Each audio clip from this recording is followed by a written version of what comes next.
uzaza wateguye amahera ya shipping ndashaka kuva hano utwaye Cadillac imwe muri izo Cadillac 10. Ni umusore w'imyaka 26 yitwa Jean de Dieu Nishishikare uzwi ku izina rya Mr Right.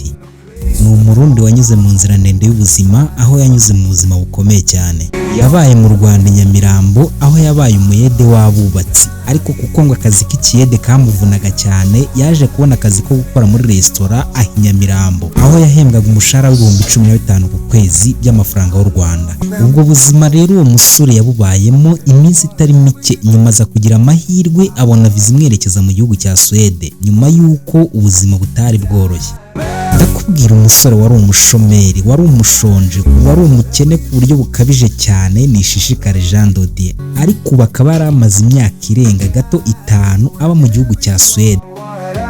Uyu Mr Right avuga ko n'ubundi yageze muri Swede atangira gushaka amafaranga aho yabonye akazi ko koza amasahani muri restaurant ibikunze kwitwa dishwasher mu icyo gihugu.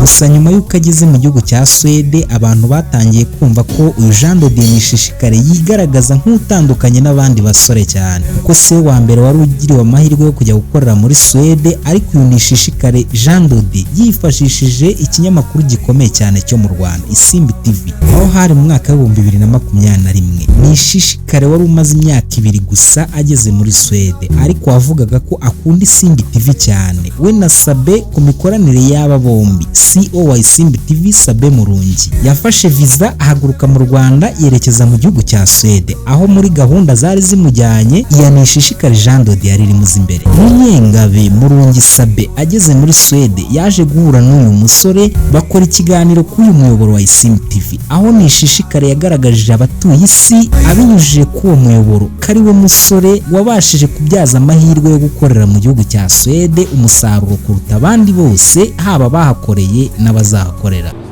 Miliyoni 7 z'amadolari.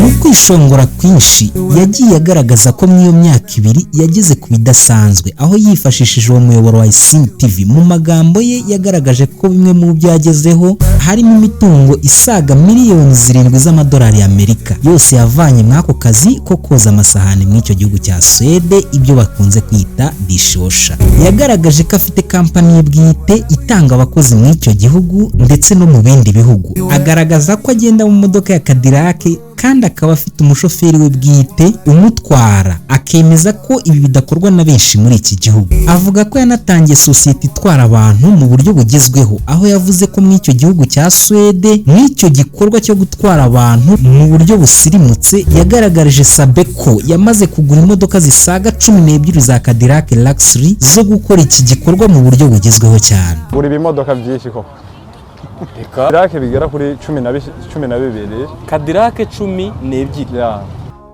Yasoje ijambo rye avuga ko kampani ye ya Now Company ihaye kampani ya Isimbi TV imodoka. Iyo modoka igahabwa Sabe ku mugaragaro, ariko akishakira amafaranga y'isa ya shipping yo kwikura muri Swede akayijyana mu Rwanda. Mu gusoza iki kiganiro Sabe Murungi Munyengabe yasoje agaragaza ko yishimiye impano hawe na Mr Nishishikare Mr Right, kandi ahita atangira n'igikorwa cyo gushaka uko azatwara iyo modoka akayikura muri Swede akayigeza mu Rwanda.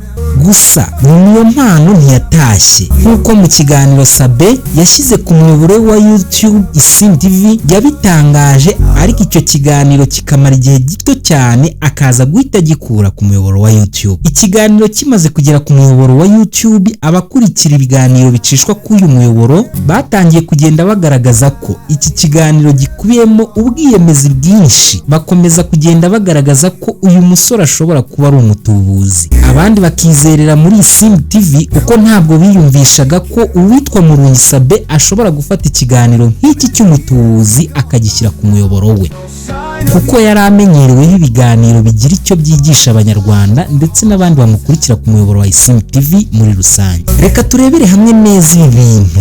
Imyaka hagati y'2 kugeza kuri 5 koko umuntu woza amasahani mu gihugu cya Swede, iyi mitungo ihenze igera kuri miliyoni 7 z'amadolari y'Amerika, koko birashoboka ko yayatunga? Uhawe ikaze muri iki kiganiro, komeza ubane natwe. Ubundi Nishishikare Jean Dodier uzwi nka Mr Right afite ubushobozi bwo gutunga Cadillac Luxury 12 agafata Cadillac imwe akayitangamo impano mu gihe cy'imyaka 2 yoza amasahani muri Sweden, kuko ibi yabivuze amaze imyaka 2 gusa, nayo avuga ko ituzuye neza bitewe n'icyorezo cya COVID-19. Reka dutangire twibaza, ubundi umuntu ukora akazi k'ubudishosha koza amasahani muri Sweden ahembwa ate? Ese ahembwa ate ku isaha?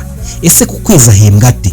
Ese ku mwaka ahembwa ate? Ku myaka 2 se Nishishikare Jean Dodier avuga ko yari atunze imitungo isaga miliyoni 7 z'amadolari y'Amerika, ko yaba yarahembwa ngahe mu myaka 2 kandi anitunze mu buzima nabwo buba butoroshye muri iki gihugu cya Sweden. Ese ubundi Cadillac Luxury igura ite? Ese 12 avuga ko ubwe yaguze zihagaza ngahe? Reka dufatanyirize hamwe turebe ibi bintu. Ese Mr Right ni umutubuzi? Gusa reka tukwibutse ko aha wumva iki kiganiro ni kuri Smart Maker TV show. Nge wumva ndi Smart Maker, nguhaye ikaze.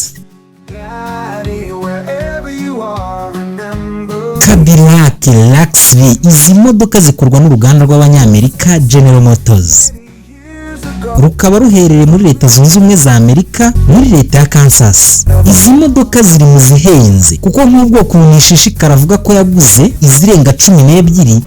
Ubu bwoko bw'iyi modoka bugura akayabo hagati y'ibihumbi 81 kugeza ku 127 by'amadolari y'Amerika. Dukoze mu wayeni wasanga iyi modoka ihagaze mu kayabo karenga 100 by'amadolari y'Amerika. Bivuze ko imodoka 12 uyu Nishishikare avuga ko yaguze mu myaka 2 gusa akora akazi ko koza amasahani mu gihugu cya Sweden, ayo ubwayo nasaga miliyoni 200 by'amadolari y'Amerika. Uyu Nishishikare mu kiganiro cye avuga ko afite asaga miliyoni 7 z'amadolari y'Amerika, akanemeza ko ahaye Sabe iyo modoka yo mu bwoko bwa Cadillac Luxury igura miliyoni hafi izo zisaga 100 nyine. Ese Nishishikare aya mafaranga arayakorera? Ese Nishishikare aya mafaranga akorera nk'uwoza amasahani muri Sweden dishwashers akayaryamo akayishyuramo inzu ndetse akayakoramo n'ibindi bitandukanye? Ese uvuga ko atanagiraga konti muri banki zaho muri Sweden ngo umuntu abe yakibeshya ko yaba yarafashe nibura inguzanyo? Mu by'ukuri aya mafaranga avuga ko atunze mu gihe gito cyane arayafite koko? Cyangwa Jean Dodier Nishishikare ni umutubuzi? Ni umutubuzi koko cyangwa kuko ni umutunzi? Ese ubundi umudishosha muri Sweden akorera ngahe? Umuntu ukora bene aka kazi ko kuza amasahani muri Sweden akorera ngahe? Kwifashishije urubuga rwa Sweden rugaragaza uko imirimo igenda ikorwa muri icyo gihugu n'ayo umuntu agomba guhembwa, ibyo bita minimum wages, dusanga ko ukora akazi k'ubudishwashers muri iki gihugu cya Sweden muri make akazi ko koza amasahani mu maresitora atandukanye ahembwa ama Swedish krona, amafaranga akoreshwa mu gihugu cya Sweden 128 ku isaha, nk'uko tubikura ku rubuga rwa leta rwa Sweden. Uyu Nishishikare yisobanura ubwo yabazwaga na Sabe aho ubwo butunzi yaba yarabukuye, kuko mu bigaragara aya mafaranga ntaho bigaragara ko yaba yarayakoreye aramutse akora bene aka kazi. Yamusubije ko kugira ngo agere ku butunzi yamaze imyaka ijya kugera hafi muri 2 akora amasaha 15 ku munsi, ngo hari n'ubwo yakoraga amasaha 18 ku munsi, agakora akazi ko koza amasahani agasevinga amafaranga.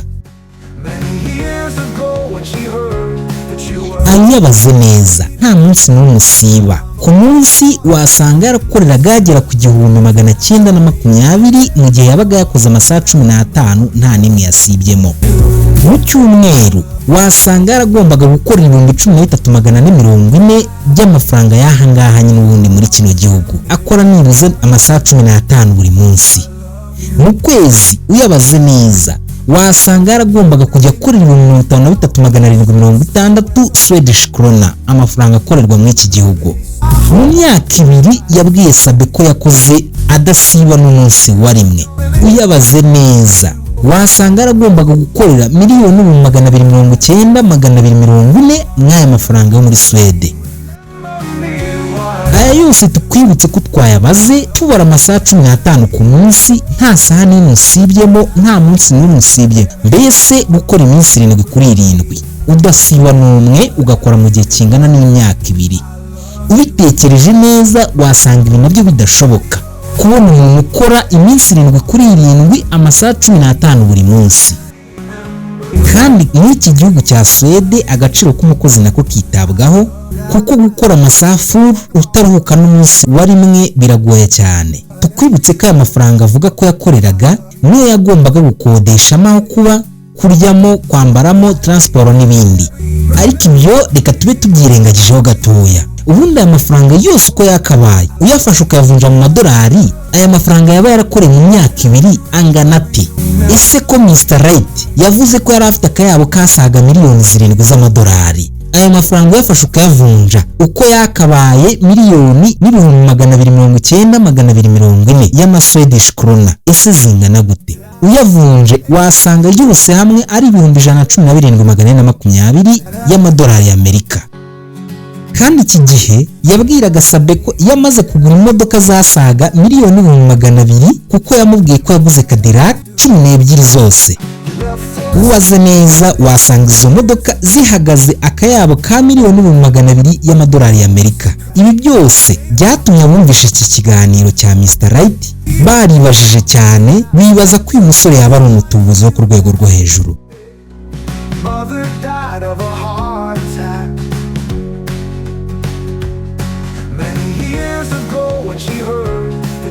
Nubwo uyu Nishishikare yakomeje kwigaragaza nk'udasanzwe nk'umuherwe urenze, aho yaje gutumira umuhanzi Mugisha Benjamin uzwi ku izina rya The Ben, amutumira mu gihugu cy'u Burundi kujya gukoreraho igitaramo. Muri iyi minsi yari yatangaje ko ashaka kumanura icyamamare cyo muri Nigeria Rema, nacyo kikajya gutaramira abarundi mu Bujumbura. Ibi byose nibyo bituma babona ibiganiro by'uyu musore bibaza ko yaba ari umutubuzi. Ese kuko Mr Right ni umutubuzi cyangwa ni umutunzi? Wowe ubyumva ute? Utubwire muri comment.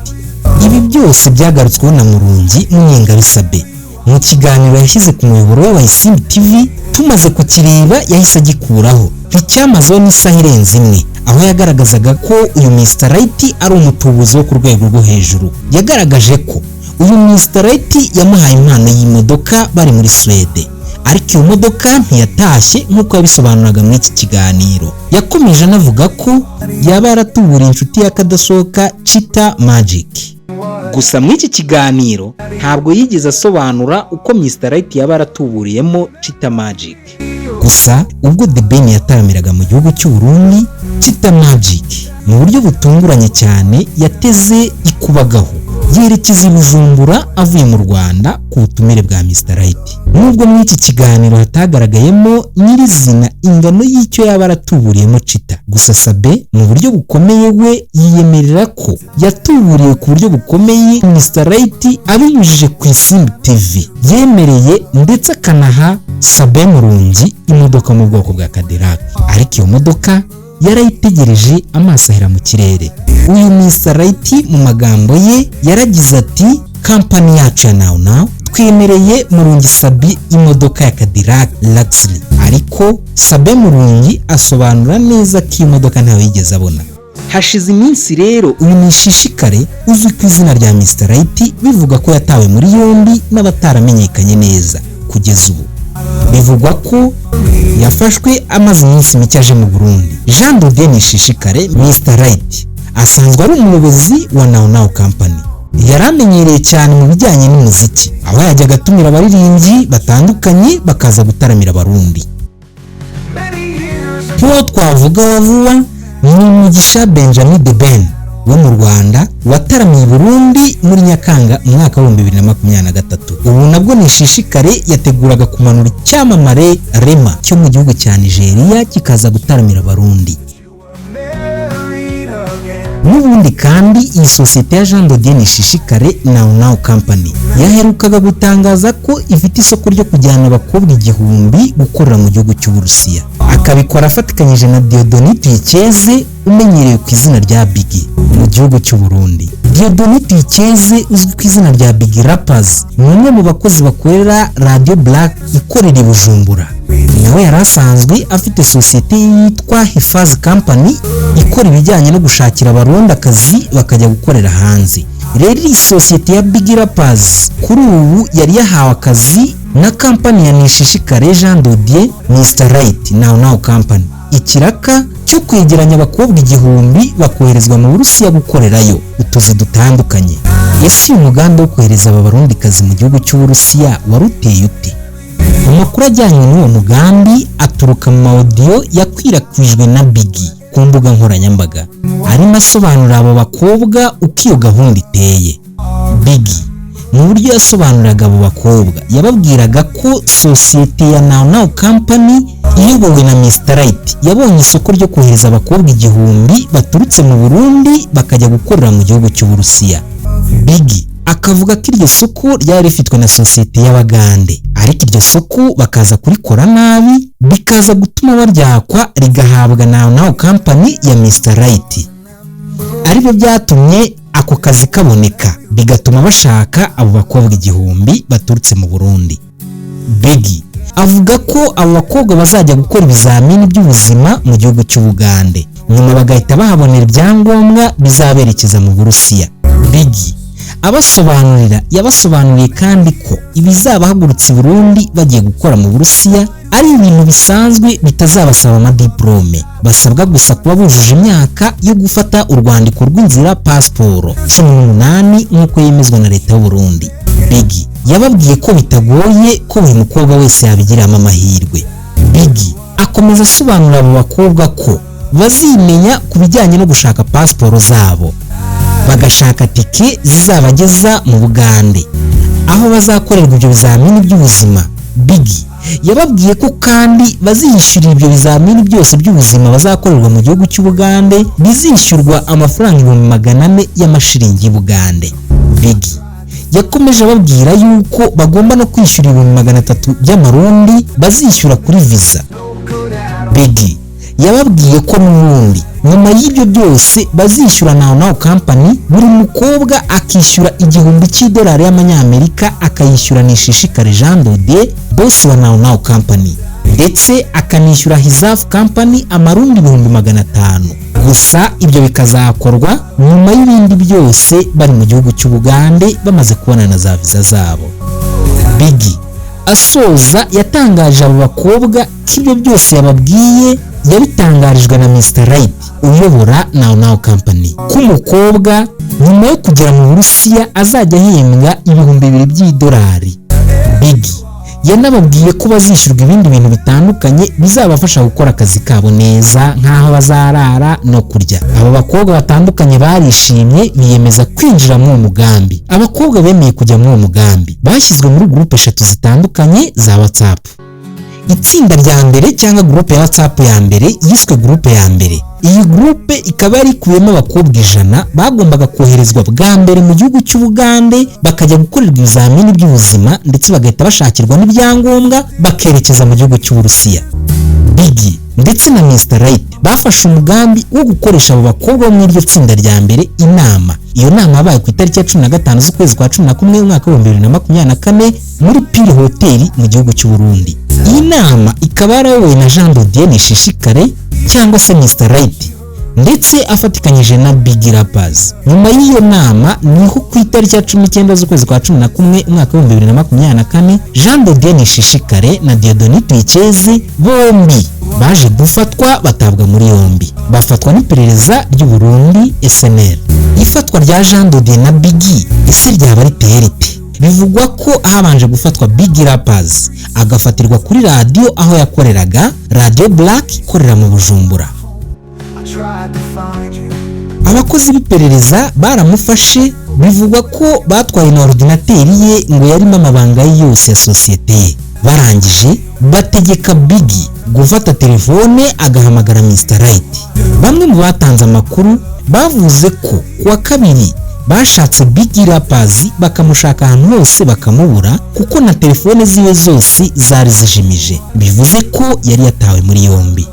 Kuri uwo munsi Jean Dodier Nishishikare yahamagawe na Biggie kuri telefone ya Biggie Rappers nk'uko yari abitegetswe n'inzego zishinzwe iperereza mu gihugu cy'u Burundi. Biggie ahamagara Jean Dodier kuri telefone ngo bahurire hafi ya Cathedrale Regina Mundi. Jean Dodier ahita afata imodoka yerekeza aho ngaho. Ahageze nawe yahise atabwa muri yombi n'izo nzego. Kuva icyo gihe aba bombi ntawongeye kubaca iryera. iyi nkuru itaravuzweho rumwe n'abatari bakeya. Mu by'ukuri ibyaha bihama aba bombi ntibiratangazwa, gusa nibitangazwa Smart Maker izaba mu wa mbere mu bazagutangariza iyi nkuru. Icyo usabwa gusa niba utarakora subscribe wayikora, tukajya twibana no mu bindi biganiro bitandukanye. Ngiye wumvaga The Smart Maker, ndagushimiye.